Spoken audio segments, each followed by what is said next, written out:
I told my client my birthday, and she shamed my coworkers for forgetting my birthday. I started working at this office last May, and right away they made it clear. They were all about celebrations. Like within my first week, they passed around an envelope for our boss, Julie's birthday, and everyone threw in $20. I barely knew these people, but I put money in because that's what you do, right? Then came Rachel's birthday in June, flowers on her desk, balloons tied to her chair. Someone brought in this fancy cake from the bakery down the street, and we all sang happy birthday in the break room. Free catered lunch, the whole thing. Same deal for Kevin in July, same for Angela in September. Every single time I smiled for the group photos and threw money into the collections and sang along. When Angela's dad died in October, I put $30 in the sympathy card fund. For the Christmas party in December, I paid $40 into the potluck and gift exchange. My birthday was March 8th. The week before I mentioned I was turning 26 to a few people in the break room. Said I was excited because my boyfriend was planning something nice for the weekend. A couple people nodded. That was it. March 8th came. I walked in that morning, half expecting to see at least a card on my desk. Nothing. I checked my email thinking maybe someone sent a group message. Nothing. Lunchtime rolled around and we all ate our sad sandwiches at our desks like normal. No cake, no singing, nobody even said happy birthday. It stung, but I told myself maybe they just forgot. Except Rachel definitely knew because I'd mentioned it to her directly the week before. And Julie keeps this whole birthday calendar in her office that she updates constantly. So, she had to know I went home that night and my boyfriend made it better with dinner and a gift. But the work thing bothered me more than I wanted to admit. Now, my client, Mrs. Patterson, comes in twice a week for her appointments. She's a 70-year-old lady who talks a lot, but she tips well. So I don't mind. 2 weeks before my birthday, she randomly started asking who on staff was a Pisces. Said her daughter was a Pisces, and she was trying to figure out if anyone at the office shared the sign. Every appointment for 2 weeks straight, she'd ask different people, "Are you a Pisces? When's your birthday?" "No." "Okay.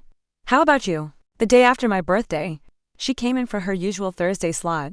I was still annoyed about the whole thing. She asked me straight up when my birthday was. I told her yesterday. Her face changed. She asked if the office did anything. I said no. She asked if they usually celebrate birthdays. I said yes and told her about all the other parties I've been part of. Every single one. The flowers, the cakes, the money I'd put in. She stood up right there in the middle of her appointment and walked out to the front desk, where Rachel was sitting. I followed her because I didn't know what else to do. Mrs. Patterson asked. Rachel loudly whined nobody celebrated my birthday when they celebrate everyone else's. Rachel stuttered something about being busy. Mrs. Patterson asked when Rachel's birthday was. Rachel said June 14th. Mrs. Patterson said, "So, you had time for your own birthday but not hers." Julie came out of her office because of the noise. Mrs. Patterson turned on her neck. Asked if she was aware it was my birthday yesterday. Julie said she might have forgotten to check the calendar. Mrs. Patterson pulled out her phone and showed Julie a photo of the birthday calendar that she'd apparently taken weeks ago. When she was asking around, my birthday was written right there in Julie's handwriting. March 8th, Mrs. Patterson said, "You knew and you did nothing while this girl paid into every single one of your celebrations." She pointed at the flowers on Angela's desk from her birthday 2 weeks ago. Said it was disrespectful and cruel and she expected better. The office went dead silent. Mrs. Patterson walked back to finish her appointment like nothing happened. I just stood there. Julie went back in her office without saying anything. Rachel stared at her computer screen. The next day, Rachel brought in cupcakes and put one on my desk with a sticky note that said, "Sorry, Kevin avoided eye contact with me all week." Julie sent me an email saying the calendar thing was an honest mistake and they do better. They haven't brought up birthdays since. No collections, no cakes. Days turned into weeks and the office settled into this weird, tense normalcy where everyone tiptoed around me like I was a live wire. Rachel would smile extra brightly whenever I walked by, slipping me extra office supplies or offering to cover my lunch breaks, but it felt forced. Like she was trying to buy back her conscience with sticky notes and pens. Kevin started eating lunch in his car every day, rain or shine, avoiding the break room altogether, and Angela, who used to chat with me about weekend plans, now buried herself in spreadsheets whenever I approached. Julie, our boss, was the worst. She'd call me into her office for quick check-ins that dragged on forever, rambling about team morale and how we all needed to move forward, without ever saying sorry directly. She pat my hand awkwardly and promised a team-building exercise soon. But nothing ever materialized. Mrs. Patterson kept coming for her appointments, twice a week like clockwork, and every time she'd wink at me slyly, whispering things like they learned their lesson. "Dear, while tipping me double. It made me feel seen, but also spotlighted. Like the office's dirty little secret was now out in the open thanks to her.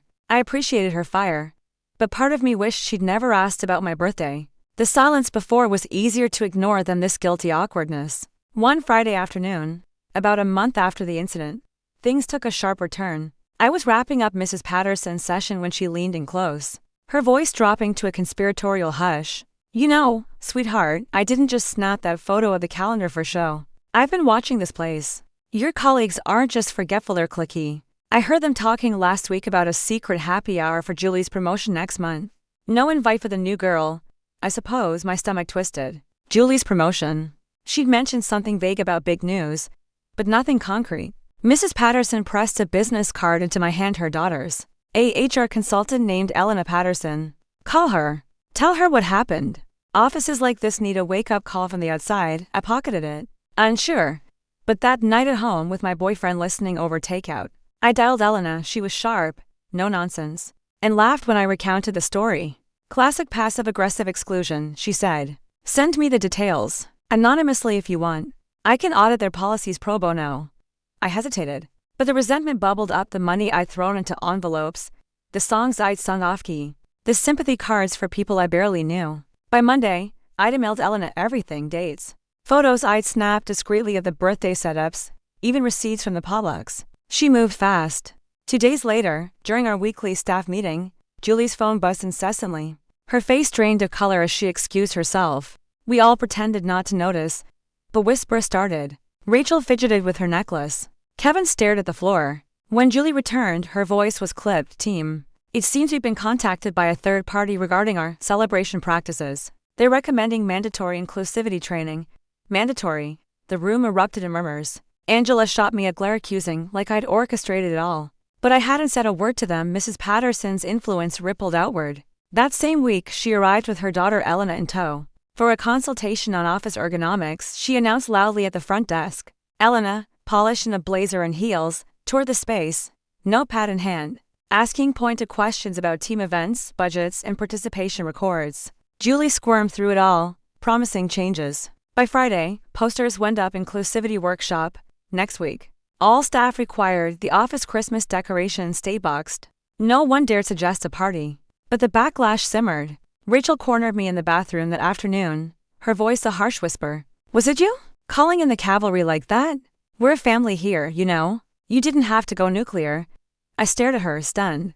Nuclear? You forgot my birthday after I funded yours. Where was the family then? She huffed and stormed out. But not before muttering, Mrs. Patterson's just a busybody. You'll regret this. Regret? Maybe a little, because now the frost was colder. Kevin quit 2 weeks later, citing personal reasons, but he unfollowed everyone on social media, including me. Angela requested a transfer to another branch, approved overnight. Rachel started job hunting. I saw the tabs open on her computer when she stepped away. Julie pulled me aside again, this time desperate. Look, we're implementing everything Elena suggested. Gift cards for everyone on their birthdays, a shared calendar app everyone monitors. But, can you talk to Mrs. Patterson? Assure her we're good now? She's my biggest client. I nodded. But inside, triumph mixed with unease. Mrs. Patterson beamed when I told her during her next appointment. Good girl. Stand your ground. But watch your back. These types don't forget. She was right. Subtle sabotage has started. My reports disappeared from the shared drive. Fixed only after I recreated them from scratch. Lunch invites dried up completely. My performance review loomed, and whispers of not a team player floated my way. Yet, Elena called with an offer, a junior role at her firm, better pay, real culture. You've got backbone, she said. We need that. I accepted, giving 2 weeks' notice on a Monday morning. Julie's face crumpled.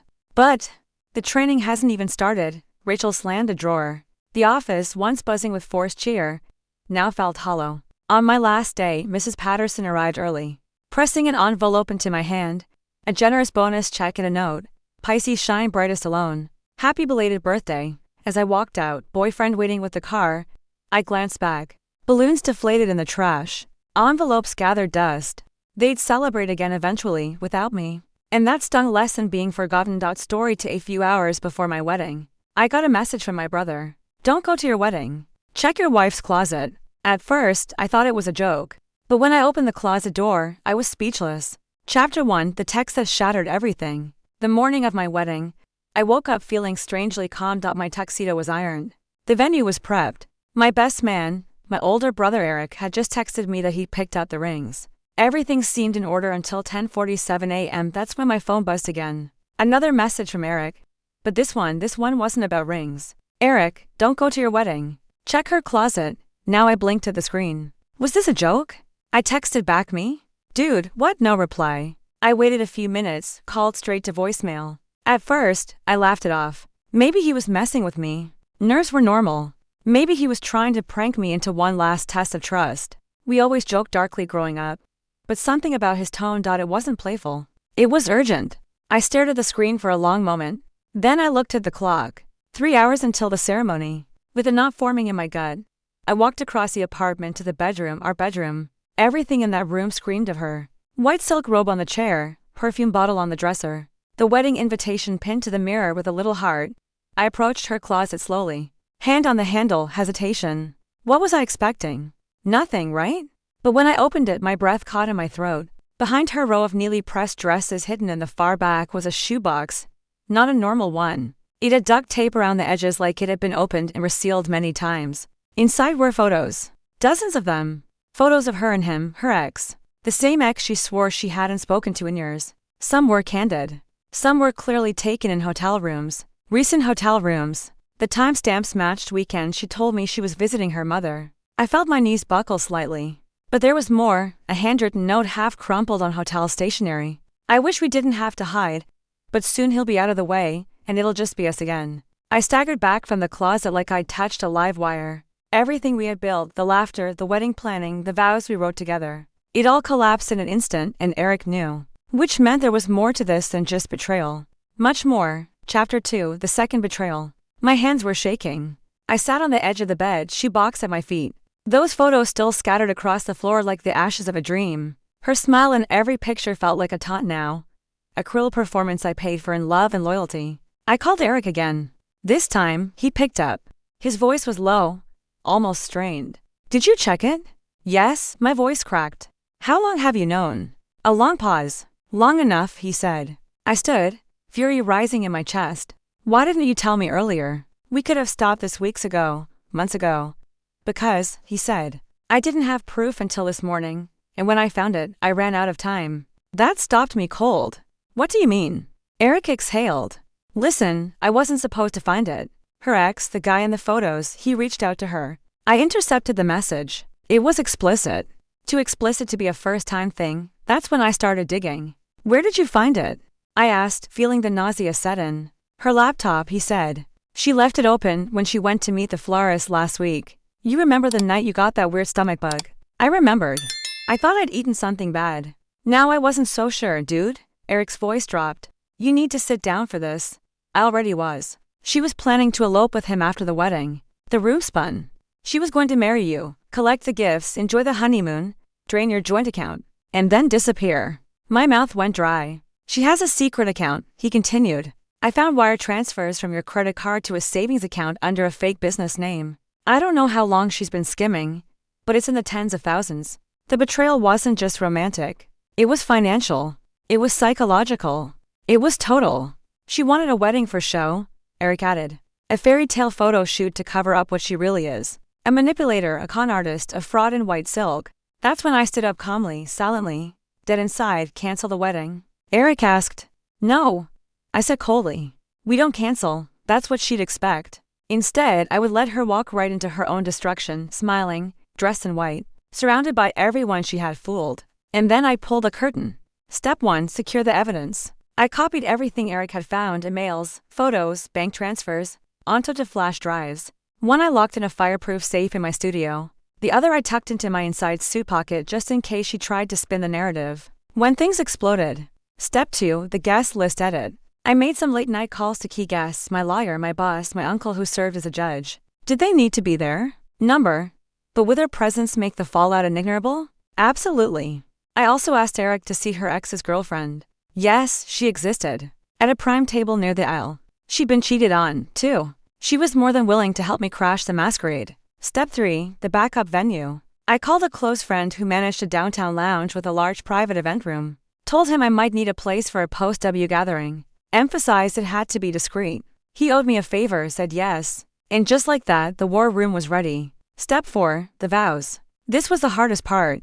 I sat down in the stillness of the kitchen and began writing the vows. She expected me to read at the altar. They started off sweet, just like she'd want. You walked into my life like a storm I didn't know I needed.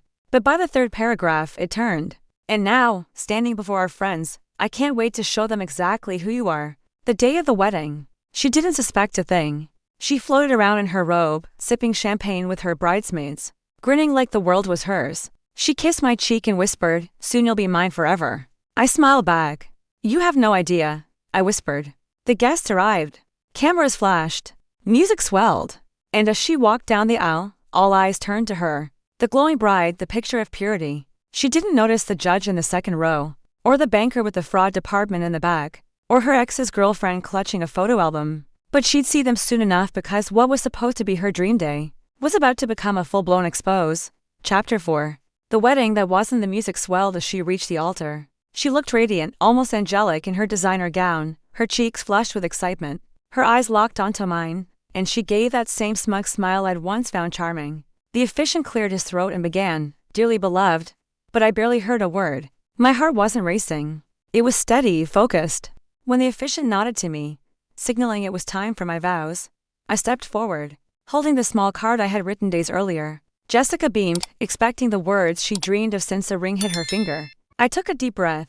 Then I looked her in the eyes and read, "Jessica, you walked into my life like a storm I didn't know I needed. You were breathtaking, bold, unpredictable, and like most storms, you were also incredibly destructive." There was a soft chuckle in the crowd. Confused, I continued, voice calm. "You taught me love, yes, but you also taught me betrayal. You showed me what loyalty looks like by demonstrating exactly what it doesn't." Jessica's smile faded. Her eyes flickered. She whispered, "What are you doing?" I didn't stop. "You told me you were mine.